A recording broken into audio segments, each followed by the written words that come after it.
ফলবে প্রতি বছর এই ঢাকা মহানগর দক্ষিণ সিটি কর্পোরেশনে আমরা 60,000 গাছ লাগাবো।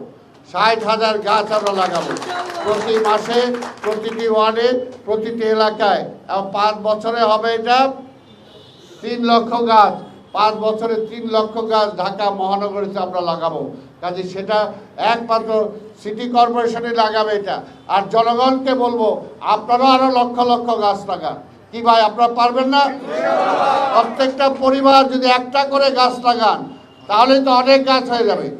যেখানে সুযোগ পান সেখানে একটা গাছ লাগান, গাছটাকে পরিচর্যা করেন, গাছটা যাতে বড় হতে পারে সেই ব্যবস্থা করে দেন। তা আমি আপনাদের সবাইকে ধন্যবাদ জানাই আজকের এই অনুষ্ঠান আয়োজন করার জন্য। এবং ঢাকা বিশ্ববিদ্যালয়ের নবনিযুক্ত ভিসি সাহেব, ওনার জন্য আমরা দোয়া করি, উনি যাতে সফল হন। এই ঢাকা বিশ্ববিদ্যালয় অনেক রকম বিভিন্ন কায়দায় এটাকে ক্ষতিগ্রস্ত করার চেষ্টা করা হয়েছে। ঢাকা বিশ্ববিদ্যালয়ের মান আজকে কিন্তু যেখানে ছিল সেখানে নাই। আমরা বিশ্বাস করি ডক্টর ওবায়দের নেতৃত্বে ঢাকা বিশ্ববিদ্যালয়ের মান আবার আগের জায়গায় ফিরে যাবে, এটা আমরা বিশ্বাস করি।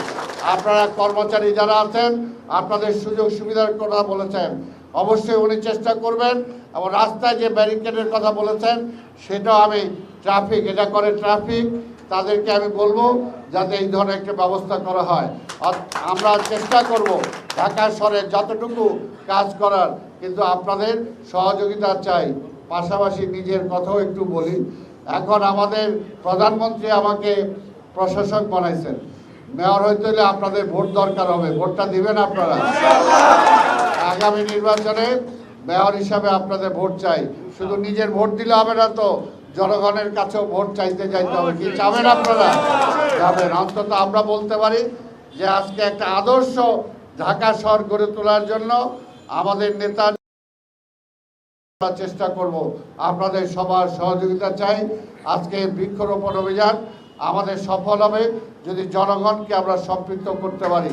এটা শুধু বিএনপির আন্দোলন না, যেমনি সরকার পতন আন্দোলন বলছিলাম, যেটা খালেদা জিয়া তারেক রহমানের জন্য আন্দোলন না, সকল জনগণের আন্দোলন। ঠিক বৃক্ষরোপণ অভিযানটাও বলবো এটা সকলের অভিযান যদি আমরা বেঁচে থাকতে চাই। যেটা ভিসি সাহেব বলেছেন মূল্যবান কথা, যখন ঘূর্ণিঝড় হয়, ওই বঙ্গোপসাগরে ঘূর্ণিঝড় সৃষ্টি হয়, প্রথম কিন্তু বুক পেতে সুন্দরবনই সেই ঝড়টাকে প্রথম সামাল দেন।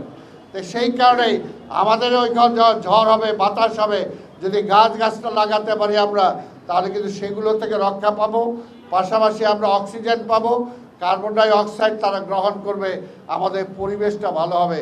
পরিবেশটা ভালো রাখার জন্য আমরা চেষ্টা করি। আপনাদের সবাইকে ধন্যবাদ। খোদা হাফেজ।